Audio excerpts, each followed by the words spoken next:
Good evening बच्चों।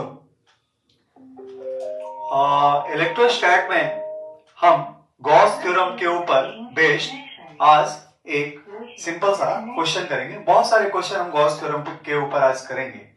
तो उन क्वेश्चनों में एक सिंपल सा क्वेश्चन मैंने उठाया। क्वेश्चन क्या कह रहा है बच्चों, ये देखें आप लोग। तो क्वेश्चन को पढ़ते हैं हम। क्वेश्चन कह रहा है बोथ ए स्फेरिकल सेल्स, जैसा कि डायग्राम में दो सेल आप लोगों को दिए गए हैं उसके बारे में क्वेश्चन कह रहा है। Both spherical shells are metallic, दोनों ही स्फेरिकल सेल्स क्या है बच्चों, मेटालिक है। Shell A is given charge 4 coulomb and shell B is given charge -6 coulomb. A को 4 कूलम देते हैं और बी को कितना देते हैं बच्चों, -6 कूलम। अच्छा, अब क्वेश्चन में पूछ क्या रहा है, find different charges appearing at indicated surfaces 1, 2, 3। हमारे पास क्वेश्चन पूछ रहा है बच्चों कि इन स्फेरिकल सेल्स के सरफेस 1 पे कितना चार्ज है, इस सेल बी के इनर सरफेस 2 पे कितना चार्ज है, सेल बी के आउटर सरफेस 3 पे कितना चार्ज है, ये आप लोगों से बच्चों पूछ रहा है। तो चलिए क्वेश्चन को गॉस थ्योरम के द्वारा हम करते हैं। अच्छा, इसको करने के लिए थोड़ा सा डायग्राम में हम बदलाव करते हुए क्वेश्चन को करते हैं। मान लिया जाए बच्चों ये हमारा इनर सेल है ना। अच्छा, इनर सेल को अगर हम चार्ज देंगे 4 कूलम, तो मेटालिक स्फीयर को दिया गया चार्ज उसके आउटर सरफेस पे होगा। तो ये जो चार्ज होगा बच्चों इसके आउटर सरफेस पे होगा, यहां पे ये है सेल ए।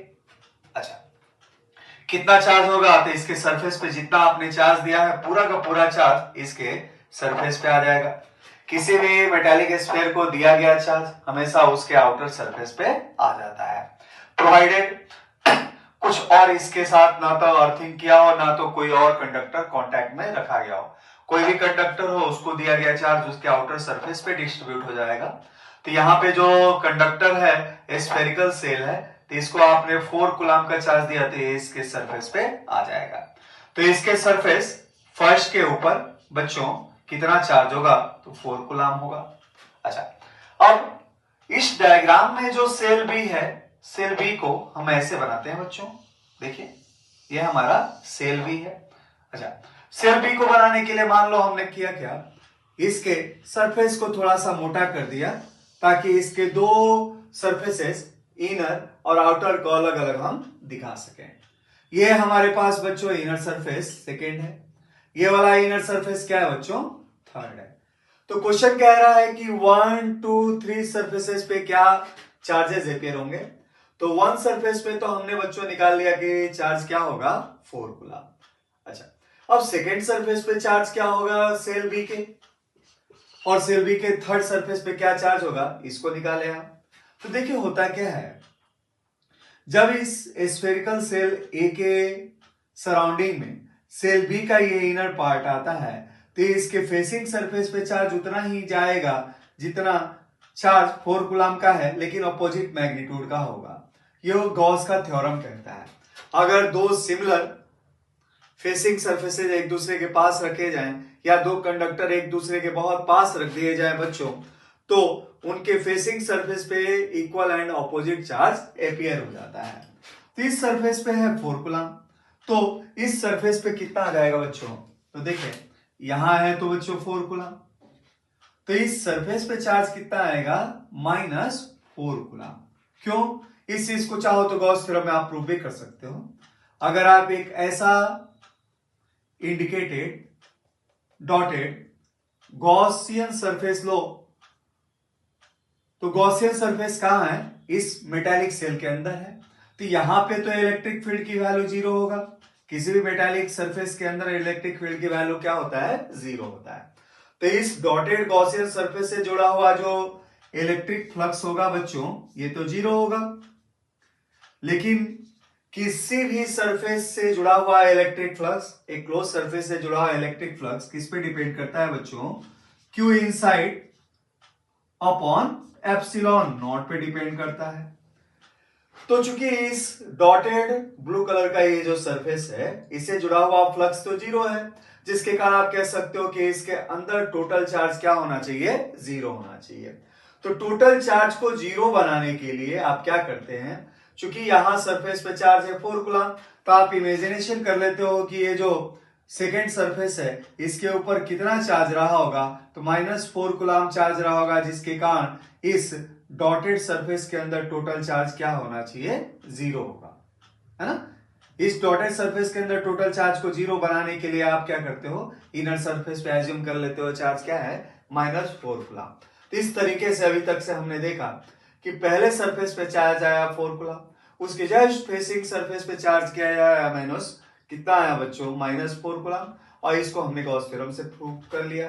अच्छा, अब आउटर सरफेस पे कितना चार्ज होगा, यहां जो चार्ज होगा वो कितना होगा, तो यहां देखिए बच्चों, ये सेल आइसोलेटेड है, ये सेल आइसोलेटेड है, इनके साथ साथ कांटेक्ट में कोई भी चीज नहीं है, ना तो ये एक दूसरे के साथ कांटेक्ट में है, ना आउटर पार्ट में कोई भी नहीं, ना तो मेटल कांटेक्ट में है, ना तो इसको अर्थ किया गया है। तो इसलिए चार्ज कंजर्वेशन के प्रिंसिपल के अनुसार इसके ऊपर टोटल चार्ज क्या होगा, तो इसके ऊपर टोटल चार्ज इसके ऊपर दिए गए टोटल चार्ज के बराबर होगा।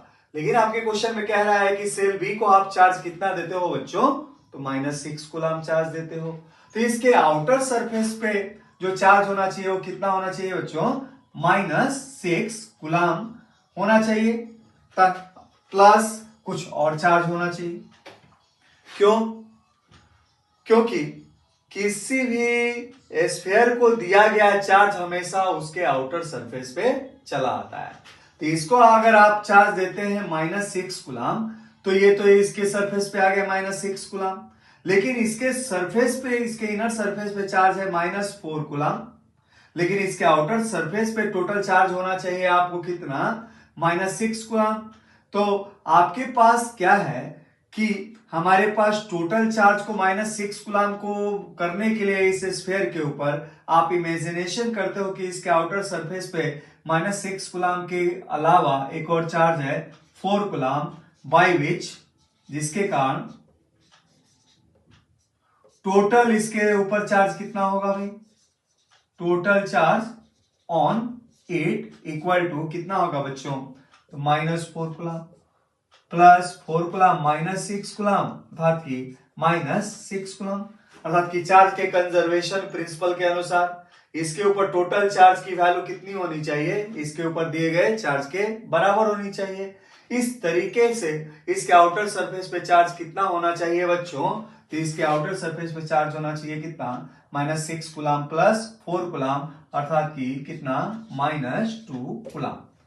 तो इस तरीके से देयरफॉर पहले सरफेस के ऊपर चार्ज कितना है बच्चों, तो पहले सरफेस के ऊपर चार्ज है बच्चों 4 कूलम।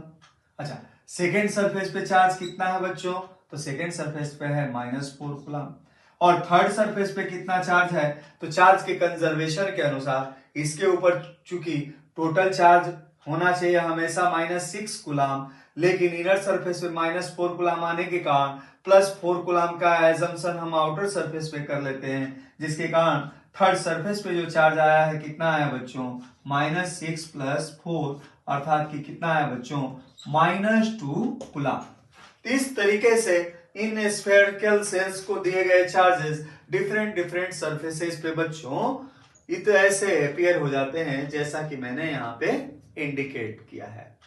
ठीक है बच्चों, तो ये वाली पॉइंट जरूर आप याद रखिएगा, -4 कूलम और आउटर सरफेस पे +4 कूलम इसलिए आता है क्योंकि आइसोलेटेड स्फीयर है, इसके ऊपर टोटल चार्ज क्या होना चाहिए बच्चों, कंजर्व होना चाहिए, और टोटल चार्ज कंजर्व होना चाहिए, अर्थात कि इसके ऊपर दिया गया चार्ज टोटल क्या होना चाहिए, तो दिया गया जो टोटल चार्ज है वो -6 कूलम के बराबर होना चाहिए। ठीक है बच्चों, चलिए इलेक्ट्रोस्टैट में ऐसे ही स्फेरिकल चार्ज डिस्ट्रीब्यूशन से और गॉसियन थ्योरम से जुड़े हुए कुछ और क्वेश्चन हम लोग करते हैं बच्चों।